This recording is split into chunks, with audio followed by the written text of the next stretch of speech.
রাফসান্দার ছোট ভাই তার বাবা মাকে ওডি গাড়ি গিফট করেছে এবং এর ছবি সোশ্যাল মিডিয়াও তিনি শেয়ারও করেছেন। এই ছবিটিতে দেখা যায় রাফসান তার বাবা মা ও বড় ভাই সহ গাড়িটির সামনে দাঁড়িয়ে আছে। ঠিক এভাবেই সালমান মুক্তাদিরও তার ব্র্যান্ড নিউ মার্সিডিজ গাড়ির সামনে দাঁড়িয়ে ছবিটি পোস্ট করেছে। আসল ঘটনা এখানেই নয়, বিতর্কের বিষয় হলো একে অন্যের দিকে কাদা ছোড়াছুড়ির বিষয়টা নিয়ে।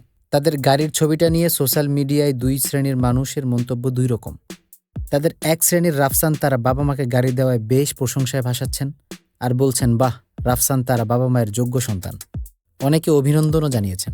কিন্তু ঘটনা এখানেই শেষ নয়। তাদের আরেক পক্ষের মতে কি যোগ্যতা আছে রাফসানের? তার একাডেমিক রেজাল্টই বা কি?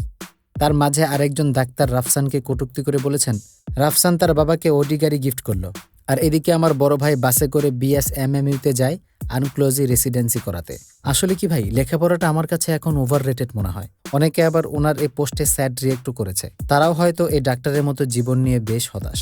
আবার অনেকে এও বলেছেন, ভাই, অন্যকে নিয়ে কথা না বলে আপনার স্কিল থাকলে আপনি শুরু করেন কন্টেন্ট ক্রিয়েশন। সালমান মুক্তাদি আবার এই পোস্টটি শেয়ার করে লিখেছেন, এপ্রন পরে ছবি দিলেই ভালো ডাক্তার হওয়া যায় না। মেডিকেল সিস্টেমকে ব্লেম দিচ্ছে, এডুকেশন সিস্টেমকে ব্লেম দিচ্ছে।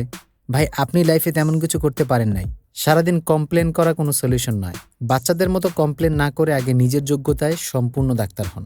এতে দেখা যায় সালমান মুক্তাদি বেশ ভালোই খেপেছেন। কিন্তু এ নিয়েও বিতর্ক শুরু হয়েছে। তার কমেন্টে অনেকেই নকল করে বলেছে এটা সালমান মুক্তাদি মোটেও ভালো করেনি। কিন্তু এক্ষেত্রে রাফসান একটু ঠান্ডা মাথায় জবাব দিয়েছেন। তিনি জানান, আমি বুঝতেই পারি নাই যে আমার বাবা মাকে সামান্য একটা গাড়ি গিফট করা নিয়ে এত কিছু হয়ে যাবে। আমার শিক্ষাগত যোগ্যতা নিয়েও মানুষ প্রশ্ন তুলবে। আমি এডুকেশন সিস্টেমকেও ব্লেম দিচ্ছি না, ডাক্তার পেশাকে অসম্মান করছি না। এই বিষয়গুলো নিয়ে আপনাদের কি মতামত? অবশ্যই কমেন্টে জানাতে ভুলবেন না।